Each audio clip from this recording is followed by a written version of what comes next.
uni qiziqtirish uchun, o'sha narsaga qiziqish uchun nima bo'lish kerak deb o'ylaysiz? O'zi xohlagan fanni o'qish kerak, o'sha maqsadga erishish uchun o'ziga kerakli bilimlarni olish kerak. Men bu narsani ham noto'g'ri deb hisoblayman. Ko'p bola lekin o'qimaydi. Chunki sharoiti bor. Yaxshi o'qimasang bo'mish o'qib qolasan. Mana shunaqa gaplarni ishlatishgan. Urib majburlab o'qitish menimcha bu bo'lmagan narsa. Negativ o'tiblar tufayli men fizikaga bo'lgan qiziqishim ham o'lgan. Hozir ilm olishdan maqsad faqat yaxshi yashashmi?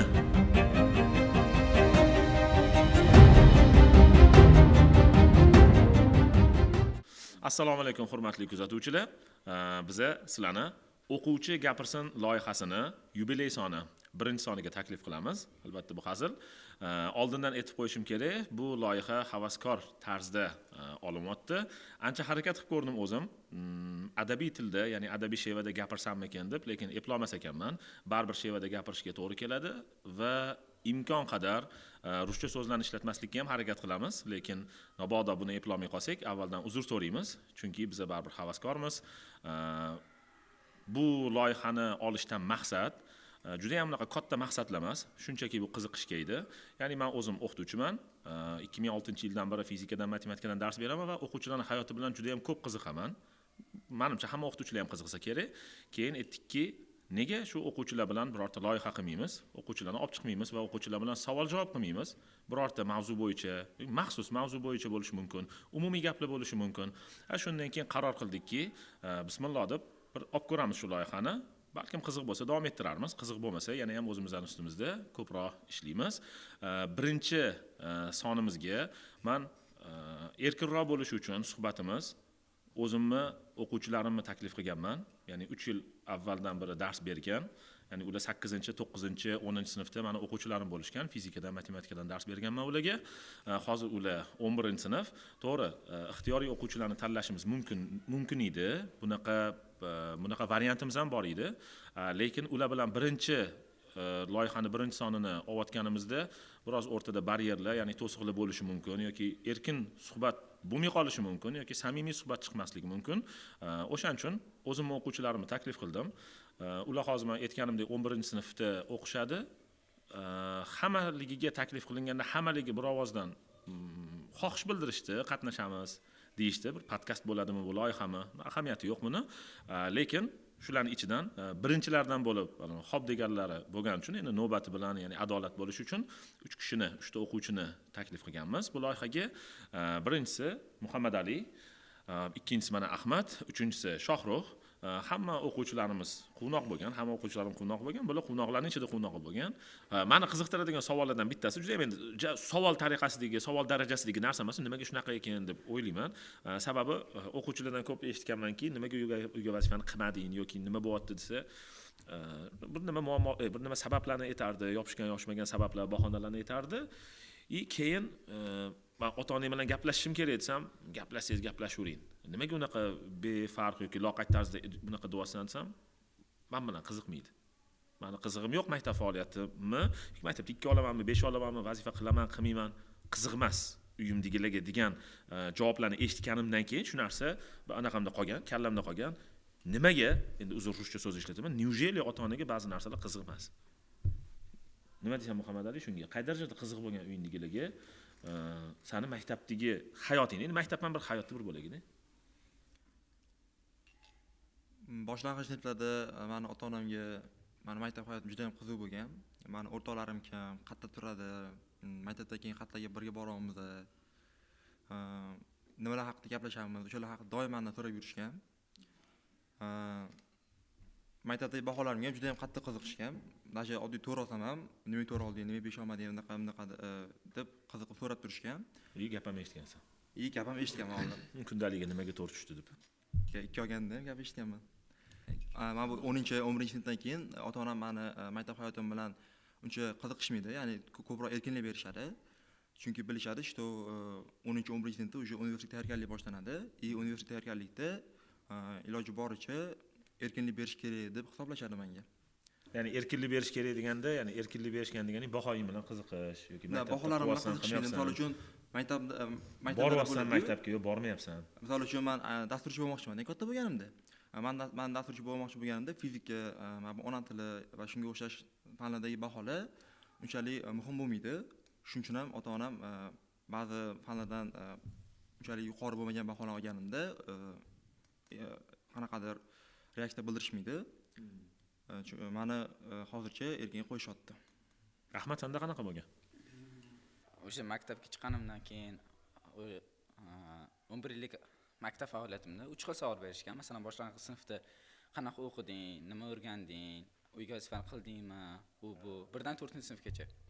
7, 8, 9-sinflar u boshqacha savol bo'lib ketgan. Ya'ni qayerda yuribsan, nima qilib yuribsan, kim bilan o'rtoqsan, o'rtoqlaring kim? Mana shunaqa savol berishardi. Endi 10-11da o'qishlaring yaxshimi, kamchiligi yo'qmi?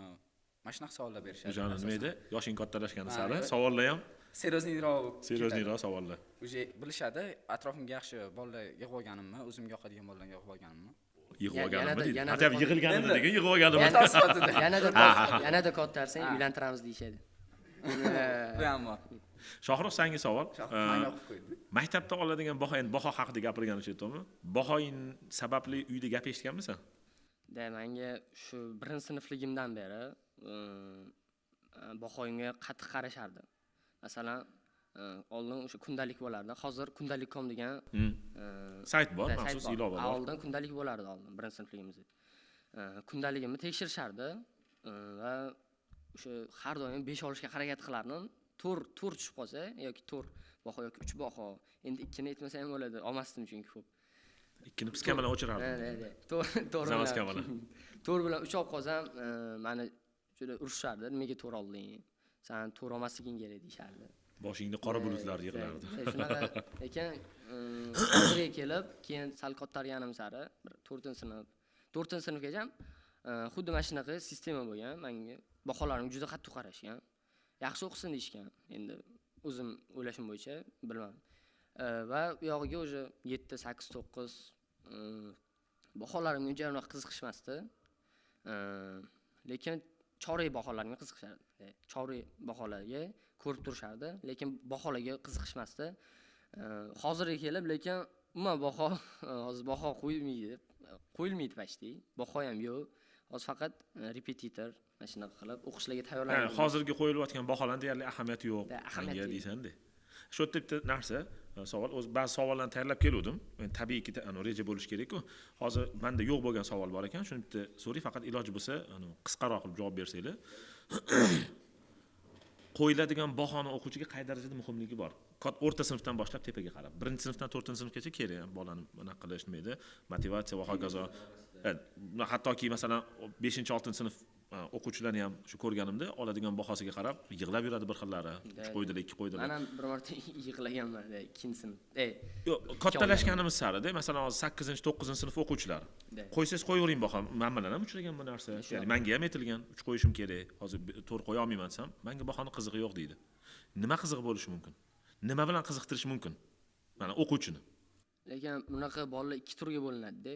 Bir xillariga rostdan farqi, bir xillariga ilm oladi, lekin jamlaqa bahoga qiziqmaydi. Lekin ular menimcha o'ylashim bo'yicha ularning bahosi yaxshi bo'ladi. Lekin ular bahoga qiziqmaydigan bolalar bor.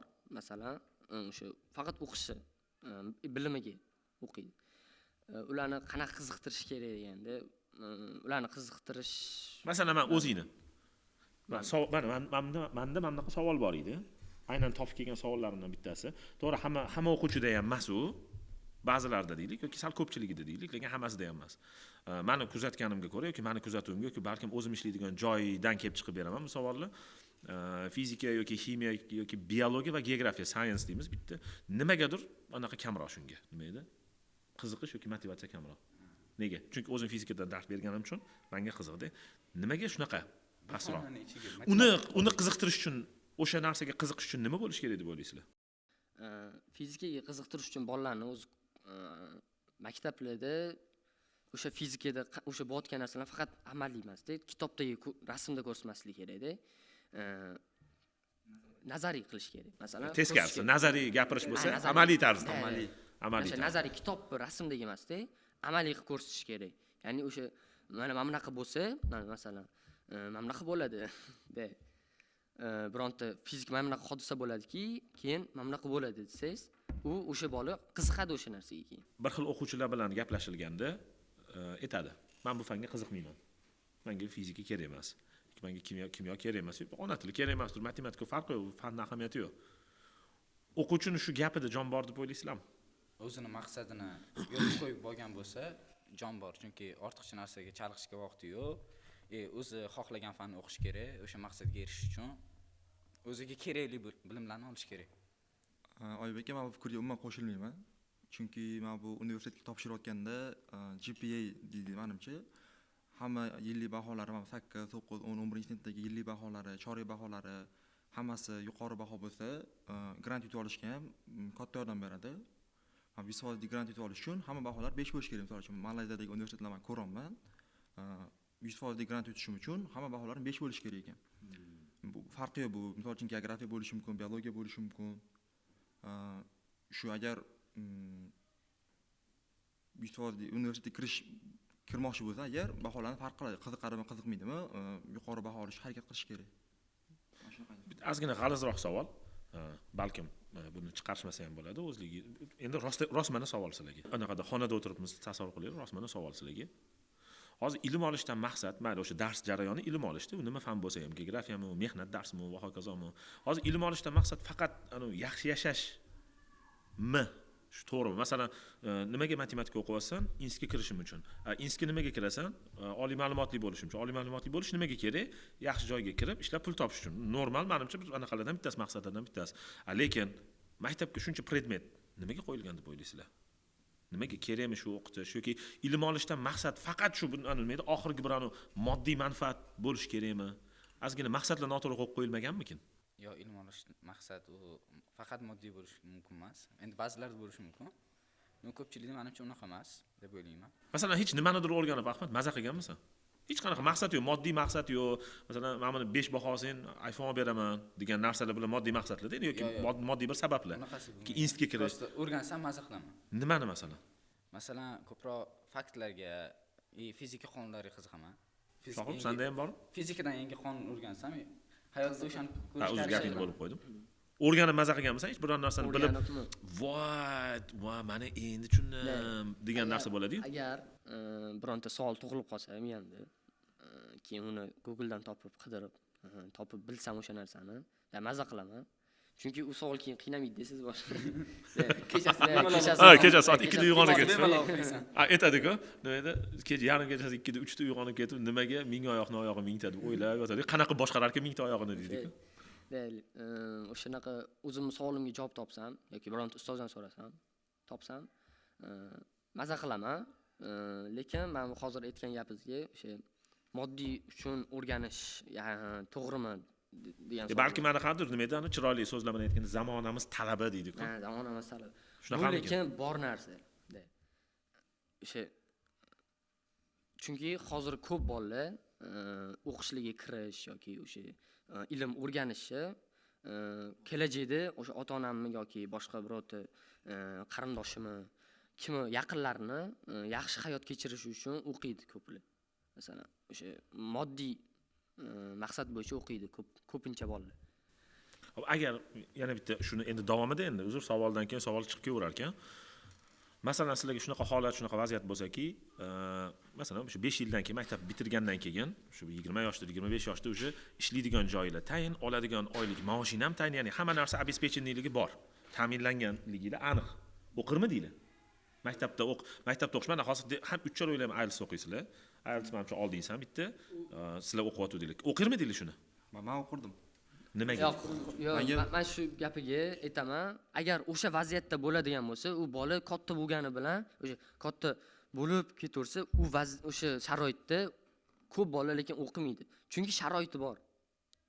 Yo, o'qishi maktabga unaqa sharoitdagi oila bolasiga bor, men bu o'rtoqlaring bilan o'yna yoki menimcha pulsanga bor ishla. Shunaqa sharoit bo'lsa, endi ko'p bolalar, endi hammasi ham deya olmayman, ko'p bolalar o'qimaydi, o'sha sharoiti bor chunki. 5 yildan keyin deyilyapti menimcha. Endi o'zini ustida ishlash uchun bo'lsa, o'zini rivojlantirish xohlaydigan O'qish deganda oddiy ilm va internetda bironta maktlarni o'rganish emas. Emasda. O'sha bironta fanni chuqur o'rganib, unaqa o'qimaydi. Men shunga aytolmayman, uver aytolmayman. Unaqa bitta fanni chuqur o'rganib, unaqa qilmaydi. Chunki uni u chuqur o'rganish uchun maqsad bo'lish kerak-da, o'sha nima uni o'rganyapti. Agar maza qilish uchun o'rganayotgan bo'lsa, u bolani boshqa maza qiladigan narsalari bor masalan.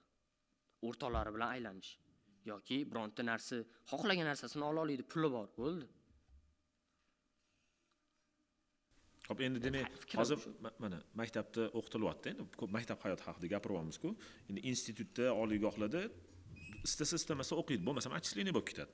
Отчисление qilib yuborishadi yoki keyingi yilga qolib ketadi, to'lagan puli kuyib ketadi. Xullas, mana institutda, oliygohda bir qanaqadir moddiy yutkazadigan narsalari bo'lgan uchun o'qiydi. Oxirida endi diplom olish uchun deylik-a. Mana maktabda qo'rqitadigan bir xil bolalar qo'rqmaydi ham o'qishdan, o'qimaslikdan. Qo'rqmaydi deganimki, masalan, kichkinaligida adasidan, opasidan qo'rqqan bo'lsa, onasidan qo'rqqan bo'lsa, qo'rqib o'qigan bo'lsa, kattaroq bo'lganda shu qo'rqmay qo'yadi. Bari qo'rqmasligi tabiiy narsa-da. Shu kaltak bilan qo'rqib bo'lmaydi. Endi savol, majburlab endi kaltak ostida bo'lgan ishni majoziy ma'noda-ku, kaltak ostida majburlab o'qitish o'quvchini, bolani. Nima deb o'ylaysiz, sizlarning fikringlar? Qaysidir darajada bar majburlangansizlar, to'g'rimi? Zulm ostida bo'lgansizlar. Faqat boshlang'ich sinfda shunaqa bo'lgan. Ya zulm emas, qo'shtirmaysiz, hazilku. Nima deysiz Ahmad chunki? Boshlang'ich sinfda urishardi, yaxshi o'qi, yaxshiroq o'qi. Yaxshi o'qimasang bo'mish o'qib qolasan. Mana shunaqa gaplarni ishlatishgan.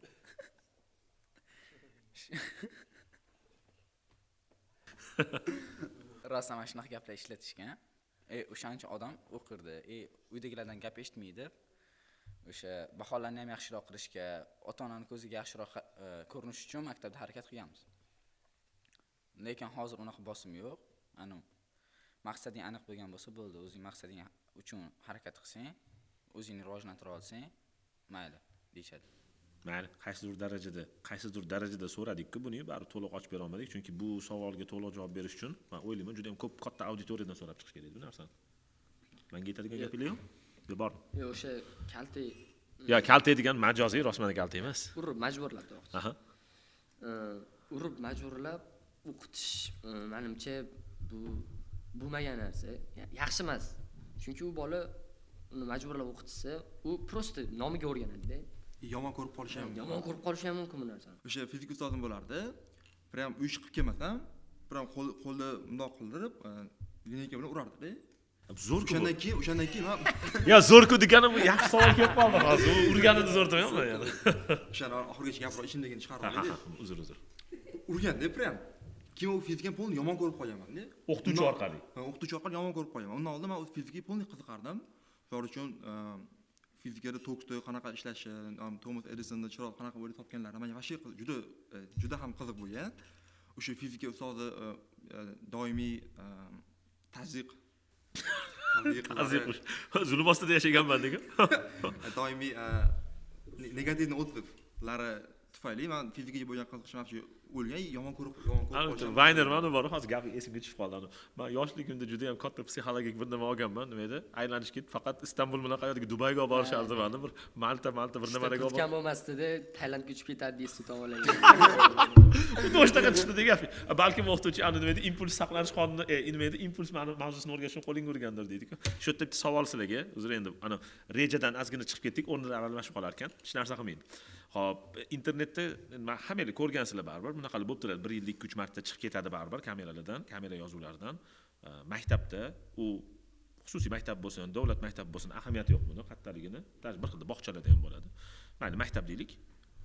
O'qituvchi biror aytganini qilmagani uchun yoki odobsizlik qiladi o'quvchi. Odobsizlik qilgani uchun, rostmana odobsizlik qilib qo'yadi bir xilda. Ba'zida o'qimagani uchun, ba'zida motivatsiya beraman deb, ba'zida urib qo'yadi. Mana bu qattiq do'bboslab ko'kartirmaydi-ku, ozgina turtib qo'yishlari bor, bir nimalari bor. O'sha katta bir rus tilida shumixa deydi-ku, shumixaga sabab bo'ladi. Shu narsaga fikringiz qanaqa? Shohrux, o'qituvching hech urganmi birorta o'qituvching san? Da, urgan. Ismlarini aytolmay tashqari turib turadigan. Chiqsagan urishlari mumkin. Da, uy ish qilmasdan, o'sha dangasalik qilib, uyda uy ish qilish o'rniga boshqa narsa qilib, kelib bahona qilganim sezib qolishgan. ustodim va o'sha ish qilmaganim uchun ya'ni o'sha zanjir bo'lardi, tros bilan qo'limni urgan. Anavmi? Bolalar ko'p bolalar kalta yegan. Hammaga kalta yegan. Sinfdoshimiz-ku. Pashti hamma. Uzr, o'sha yerda bitta aniqlik kiritib ketaylik. Garchi muhim bo'lmasa ham, uy ish qilmaganing uchun kalta yegansanmi yo bahona qilganing uchunmi? Ish qilmagan. Bahona ham qilganmiz, u ham bir sabab, lekin ish qilmagan prям. Ahmad, nima deb o'ylaysan? To'g'rimi shu kalta yeganing? Men Yo'q, yemaganman. spravедливый bo'lganmi, ya'ni adolatdan bo'lganmi deb so'ramayman. O'zing uchun shu to'g'rimi, noto'g'rimi? Qanaqa qabul qilgansan? Endi bilmadim. Butun sinf kalta yegan bo'lgan paytda bitta men yemaganman o'sha sinfda. Bu ish qilib kelardi. Har doim qilib kelardim. Keyin hammadan gap eshitarding. Lekin mana shu urganlari menga ta'sir qilgan, qanaqa ma'noda, keyingi safar ish qilganman-da. Yaxshilikka-da. Urmasliklari uchun. Men bu narsani ham noto'g'ri deb hisoblayman. O'sha uy ishi qilib kelardim deganda ham qanaqa qilib kelardi? Birovlardan ko'chirib olardi. Ko'pchilik ko'p bolalar bu bolani demayman. O'zingchi? Men o'zim qilib kelardim. Bir marta qilib kelmagandim, men ham bir marta zanjir bilan olganman. Lekin shu zanjir yegandan keyin po-любому o'zi qilib kelmaydi uyda. O'qituvchini yomon ko'rib qoladi. Men aytganda boy fizikani yomon ko'rib qolganda fanni yomon ko'rib qoladi. O'qituvchini yomon ko'radi. Lekin u yomon ko'rib qolish yoshlikda bo'ladigan narsa-da bu. Agar bu narsa bizda nechinchi sinfda bo'lgan? 9-sinfda bo'lgan. 8-sinfda 9da bo'lgan. 9da bo'lgan. 9-sinfda bo'lgan. 9-sinfda bola o'zi katta, o'zini fikri bor. Ular u ustoz masalan ursa, u ham uncha qattiq bo'lgan, lekin ofragan.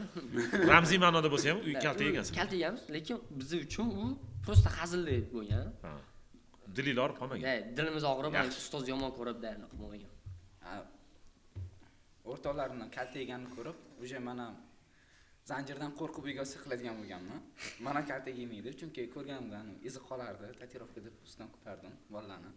Hech birovga shikoyat qilish anaqa edi bo'lganmi? Xohishli bo'lganmi o'shanda? Yo'q. Chunki hazil tariqasida, qisman hazil tariqasida. Bu yo'q, qisman hazil tariqasidagida muammo yo'q. Bu taxmin qilaman nima bo'lganini. Unaqa xafa ham bo'lmagansizlar, kulgansizlar o'sha yerda kalta yeganda, og'riqdan kulgansizlar, to'g'rimi? Bolalarni kalta yeyishini ko'rib. Og'riqdan kulib, o'rtog'im ham uradi. Hozir men urdim, endi mana meni Muhammad Ali uradi, qattiqroq urasiz dedik-ku. Yo, mana jiddiylashib ketishli bo'ladi-yu. Sizlarning holatingizda aytmayapman, sizlarda unaqa bo'lmagan ekan-ku. Umuman masalan deylik, dars jarayonida bo'lsin, tanaffusda bo'lsin, ya'ni darsdan tashqari bo'lsin, tarbiya berish maqsadida bo'lsin yoki bo'lmasam ilm o'rgatishdir yoki ilm o'rganmayotgan bo'lsa bir motivatsiya boshqacharoq tarzda. O'zi urib o'qitishga nima deysizlar? Urib o'qitishga degani doimiy ravishda urmaydi-yu, bir yeb turishga nima deysizlar? Endi bir misol uchun ketma-ket uy ishi qilmasa, o'sha qanaqadir chora ko'rish kerak bo'ladi. Ketma-ket uy ishi qilib kelmaganda chora ko'rish maqsadida urishda u mayli. Lekin bir marta uy ishi qilib kelmaganda o'sha bir marta imkoniyat berish kerak. Bir marta oyoqlantirish berish orqali bo'lish kerak, chunki bir marta uy chiqib kelmaganda sirada ursa, bu o'sha noto'g'ri bo'ladi deb hisoblayman men. Lekin bola masalan bironta qattiq tarbiyasizlik qildi, masalan bironta xato juda katta yomon ish qildi. Ustoz uni chora ko'rib, unga tanbeh o'qib masalan, ozgincha siltab, baqirib, ovozini ko'tarib gapirsa, bu yaxshi deb o'ylayman, chunki bolaga tushuntiradi, что u qilgan narsa juda ham xato narsa. O'shani tovushini baland qilib ko'rsatsa yaxshi bo'ladi. Bola chunki qo'rqadi, keyin u ishni qilmaydi. Endi hozir bu nimaga kelyapti? Odam ma'lum bir darajada o'sishi uchun baribir tanbeh olib turish kerak ekanda. Tanbeh yoki nima deydi anu? Tanbeh boshqacharoq ma'nosi, boshqa bir sinonimi bor-ku. Dakka eshitib turish kerak, tanbeh olib turish kerak. Endi yosh yili kattalashgani sari, masalan hozir 11-sinflar masalan deylikda, birorta o'qituvchilar jazo qo'lladi sizlarga. Jismoniy jazo qanaqa qabul qilasizlar?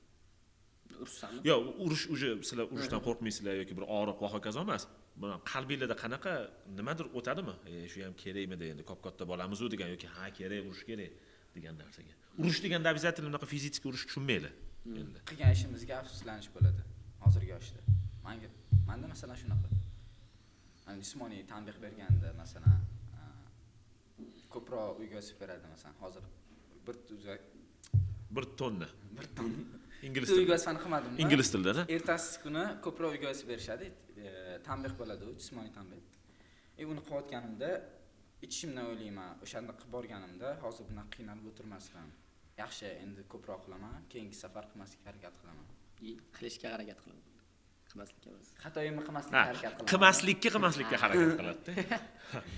Xudo xolasa, shu savollar ana oxirgi qismi, xudo xolasa, o'sha mana o'sha balog'atga yetdinglar, nasib qilsa bir 5-6 yildir, 10 yildir, 2 yildir Xudo biladi. Iloyim nasib qilsin. Xo'p, oilali bo'lasizlar, farzandinglar bo'ladi, farzandinglar Xudo xolasa katta bo'ladi. Maktab o'quvchisi farzandinglar. Hozirgi faqat aqlinglar bilan javob berib qo'ying, chunki baribir u yoshga hali chiqib ko'rmagansizlar. Vaziyatda bo'lish kerak. U vaziyatda bo'lish kerak. Hozirgi aqlinglar bilan agar sizlarni farzandinglar rostdan ham masalan uyushmas endi faqat uyushiga taqamoqchi emasman. Mani tilimga uyushi o'tirib qolganda, ustozlarni bergan vazifalarni qilmayapti. Yoki odobsizlik qilib qo'ydi. Darsga kirmadi, darsdan qochdi. Bu ham alohida bitta mavzu edi o'zi, darsdan qochish, darsga kirmaslik. Xullas, o'shanaqa paytda ta'lim muassasasidagi xohlagan birorta xodim, o'qituvchisi bo'lsin, zavch bo'lsin, direktor bo'lsin va hokazo bo'lsin-da. Ursa. Yo'q, ursa emas. Nima desam bo'ladi? Boringki urdi. Qanaqa qabul qilasiz? Qanaqa qabul qilgan bo'lardinglar? U bolam va farzandinglar o'g'il bola ekan ishni. O'sha o'g'il bola agar farzandim bo'lsa, ursa ustozi nima sababdan urganiga qiziqardim birinchi. Sirazi borib ustozga bunaqa gapirib, keyin qattiq urganiga ham qiziqardim. Masalan, yuziga urish yaxshi emas-da. Yuziga ursa bolada juda unaqa miyasida travma bo'lishi ham mumkin. Detskiy travma. Detskiy travma qolib ketishi ham mumkin. Chunki agar endi urishish ham qattiq kuchlilik bor. So'rardim boladan, o'sha o'g'limdan. Nima qilmadingki, seni ustozing urdi. Agar seriozniy narsa xato qilib qo'ygan bo'lsa, bundan keyin qilib kelgan ustozing to'g'ri ish qilibdi degan bo'lardim. Muhammad Ali tanish? Yozib yuborardim. Hazır. Agar endi o'g'lim bo'lganda, rostdan ham agar uyishini qilmagan bo'lganda o'qituvchi urganda, ya uyushmas, mayli, odobsizlik deylik, ayb ish qilgan bo'lsa, ayb ish qilgan deylik, uyishicha katta anaqa emas-ku. O'shini urishi nimadir sabab bilan bo'lgan bo'lsa, aralashmaydi. Bo'lgan hal qildim. Men holatda. Birazida bolaga urishga yetarli sabab bo'lganda, endi o'zi ayb ish qilgan bo'lsa, ayb ish qilgan ekansan, bo'lma aralashmayman derdim. Misol uchun. Demak, odamlar fikrlarining o'zgarishiga yosh ham anaqa qilar ekanda, nima edi, ta'sir qilar ekanda, nima edi, sabab bo'lar ekanda. Shaxsan men ham hozir shu narsaga ijobiy hada urib boshlab tashlaydi demayman-ku. Bo'lib qolsa shunaqa holat, o'zing javob ber, qilgan ishni san qildingmi, ishkalni san qildingmi, o'zing borib uzr so'ra. Yedingmi, bo'ldi, chida. Endi balkim men o'zim o'sha paytda meni ham o'zimning fikrim, men o'sha yoshda bo'lganimda balkim hazm qila olmagan bo'lardim-da. Demak, yosh kattalashgani sari, hayotiy tajriba ortgan sari, demak, fikrlar o'zgarishi mumkin ekanda. Endi bekorga birinchi o'slarni chaqirmadik-da loyihaga. Chunki 11-sinf, 7-sinf o'quvchini chaqirsak, unda hali yana 4 yillik anaqasi bor-da, hali nima edi, ko'rib olish kerak bo'lgan tajribalari bor-da. Mayli, bitta keyingi savol. Yo'q, bu balandparvoz savollar kerak emas. Balandparvoz savollar. Mana. Hech maktab to'g'rida endi kichkinalik payti unaqa ayb hisoblanmaydi, chunki kichkinalik degani men boshlang'ich. Endi odatda men o'qituvchi bo'lganim uchun 1-sinfdan 4-sinfgacha bitta bo'lay, 5dan 9gacha yana bitta bo'lay tasavvur qilaman, 10-11 boshqa tasavvur qilaman. Yuqori sinf, boshlang'ich sinf, o'rta sinflarda. O'rta sinflarda deylik, chunki odam o'zgarayotgan payti bo'ladi, o'rta va yuqori sinf deymiz. Boshlang'ich qismi podrostik nima edi o'zbekchasi? O'smirlik davrimi? O'shanga to'g'ri keladi. 4-sinfimiz 7, 4, 11, 12 yoshdan buyog'iga qarab hisoblasak, hech birorta o'qituvchilar dilidan ortganmisizlar? Bo'lganmi shunaqa holat? Muhammad Ali sendan so'raylik. Kim o'tiribsan deb aytdim.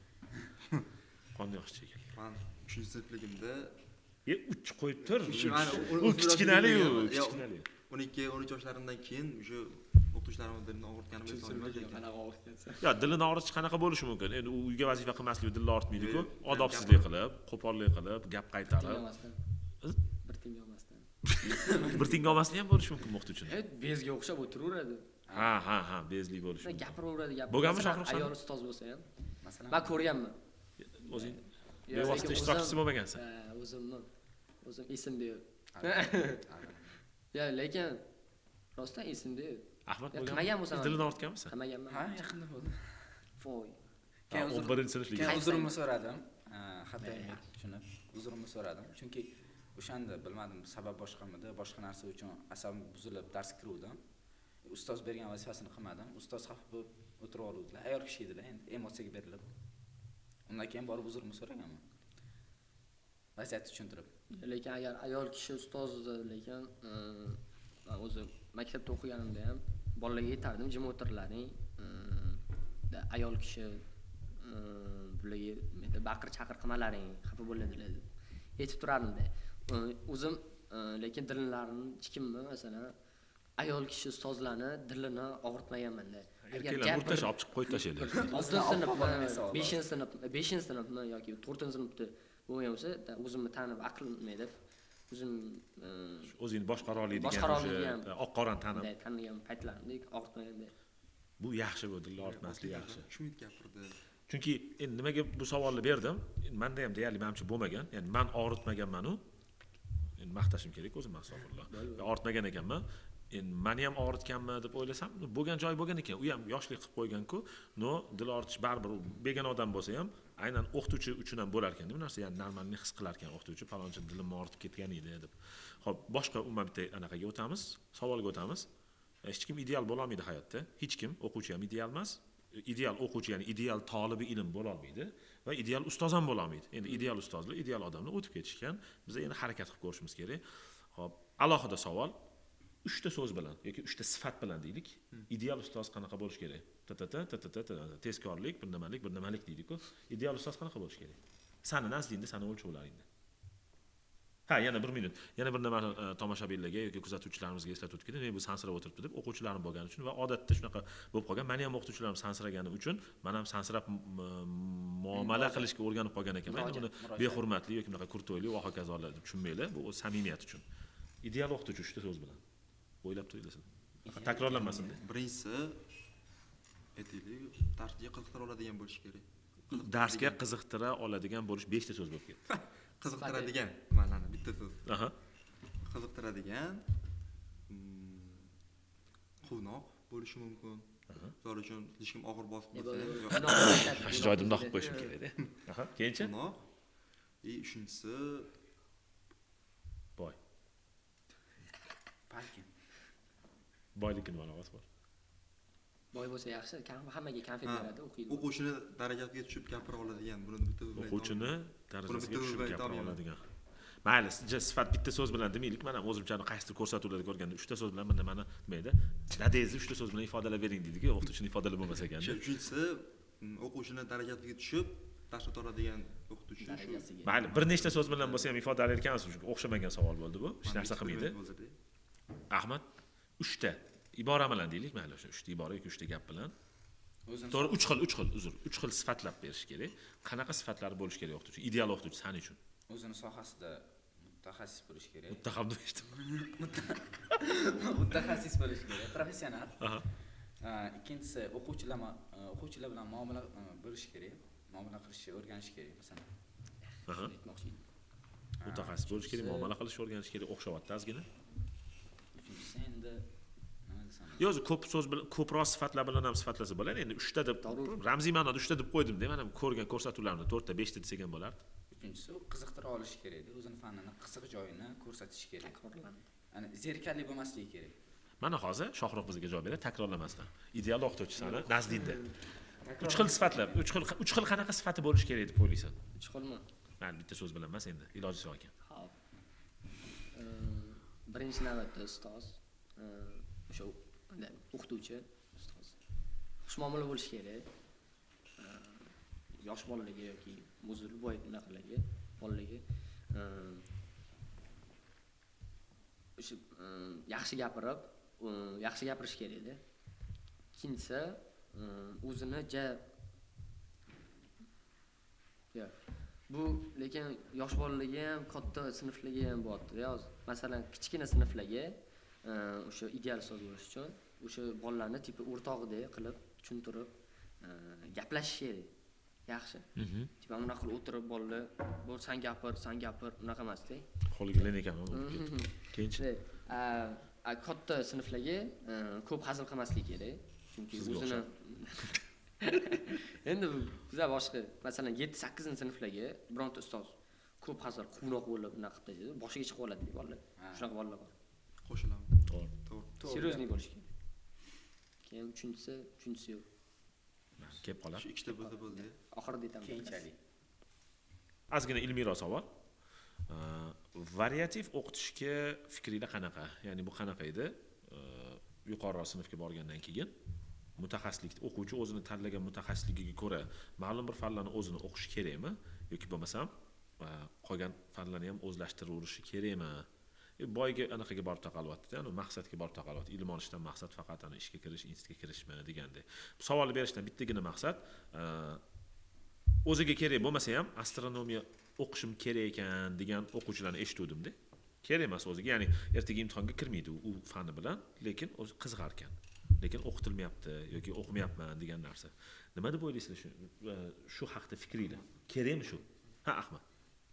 Bu narsa Ma'lum bir fanlarga ixtisoslash kerakmi yo hammasini o'qiverish kerakmi? qo'shimcha fanlarni yana o'zi kerak bo'lmagan narsalarni yana o'quvchiga tiqish, u o'quvchini sindirishi mumkin.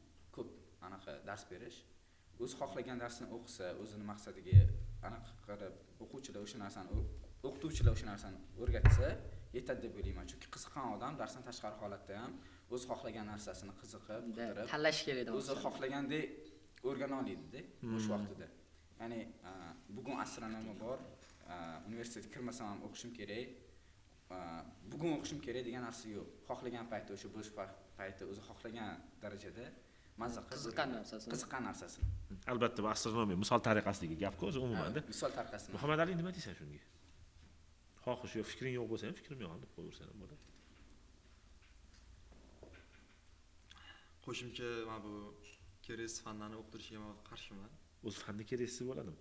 Fanni keraksiz ham bo'ladi, chunki hozirgi zamonda Musiqa. zamon juda ham tez rivojlanadi. Agar siz o'sib turmasangiz doimiy ravishda, endi hali mana bu ishga kirgandan keyin doimiy ravishda o'sib turmasa, bu уже pastga qarab tushyapti degani. Misol uchun astronomiya yoki misol uchun dasturlash sohasida ishlayman kelajakda.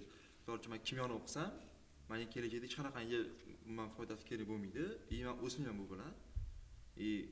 Hozirgi zamonda tez o'sayotganiga qaraydigan bo'lsak, keraksiz narsalarga e'tibor qaratmagan yaxshi. Faqat kerakli narsalarga yoki kerak bo'lib qolishi mumkin bo'lgan narsalarga. Misol uchun mana ko'pchilik aytsa, dasturlashda matematika uncha kerak emas deyshadi. Lekin kerak bo'lib qoladigan joylari ham bor. Shuning uchun men matematikani ham o'qiyman, ham IT darslarini ham. O'zi dars turlash birinchi matematikadan boshlanadi-yu. Endi mana bu bir ikkita aytadi, shkola matematika kerak emas deydi, bunaqa deydi. Lekin o'zim hozir trigonometriya o'tayotganda nimaga kerakligini ba'zida tushuntirib berolmasdan qiynalib ketaman. Bu meni anaqamdan bo'ladi, men bu meni kamchiligim. Esimga tushib ketdi ba'zi narsalar. Ha, fikring bormi shoh?